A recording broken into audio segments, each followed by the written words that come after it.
Bueno, vamos a tratar de definir lo que son los vectores desde un punto de vista geométrico. Para ello vamos a empezar dibujando una línea recta infinita. La que aparece en pantalla trata de ejemplificar una. Ahora, vamos a escoger dos puntos dentro de esta línea. Un primer punto, como el que apareció en pantalla, y un segundo punto. Luego, vamos a cortar esta línea recta por esos dos puntos, obteniendo así un segmento de línea recta. Los vectores, a diferencia de los escalares, que son números reales, tienen magnitud y dirección. La magnitud la podemos asociar geométricamente a la longitud del segmento de línea, mientras que para la dirección debemos colocar una flecha en uno de los extremos del segmento, indicando así que el vector apunta hacia algún punto. Esto permite definir también dos puntos dentro del vector. Este punto en el cual va la flecha lo vamos a llamar la cabeza del vector, y el punto contrario, el punto del otro extremo, lo vamos a llamar la cola. No necesitamos un sistema coordenado para definir geométricamente un vector. Sin embargo, colocar un sistema nos va a permitir realizar operaciones entre vectores de forma particular, así como también definir la dirección del vector de otra manera. Los sistemas coordenados utilizan uno o varios números para definir puntos en el espacio. Eso es más bien un tema de cálculo, y el que vamos a utilizar en este caso va a ser el sistema cartesiano en 2D.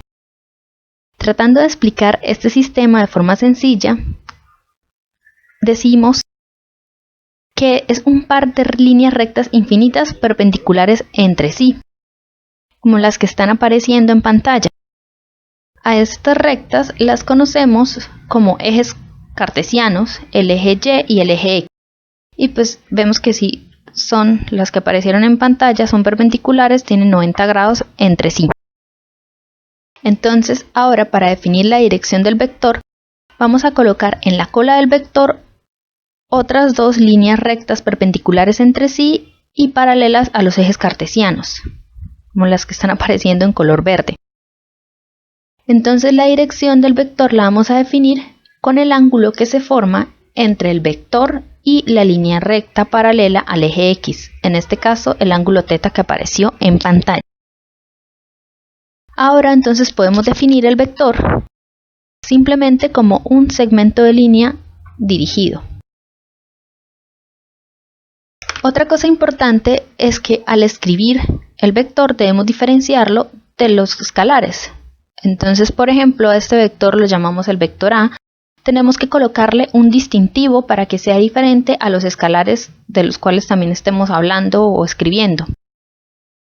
El más común es colocar una flecha encima de la letra. Entonces, por ejemplo, este sería el vector A y le colocamos la flecha encima. Pero pues hay otras convenciones. Por ejemplo, también he visto que en algunos libros colocan la letra en negrita o en cursiva. Colocar la flecha no es una obligación, es más bien diferenciar el vector de los escalares. Entonces por eso pues no importa si es una flecha encima de la letra o si es en negrita o si es en cursiva, lo importante es que se diferencie de los escalares. Siguiendo, vamos a ver otra cosa importante, que es cuando tenemos dos vectores con igual magnitud e igual dirección, como los que van a aparecer en pantalla, que es el vector B y el vector C. Cuando esto ocurre, cuando son iguales de largos y tienen la misma dirección, vamos a decir que los vectores son iguales. En este caso, el vector B es igual al vector C.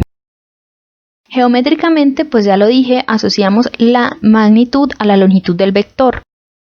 Y necesitamos diferenciar la magnitud del vector como tal cuando estamos escribiendo.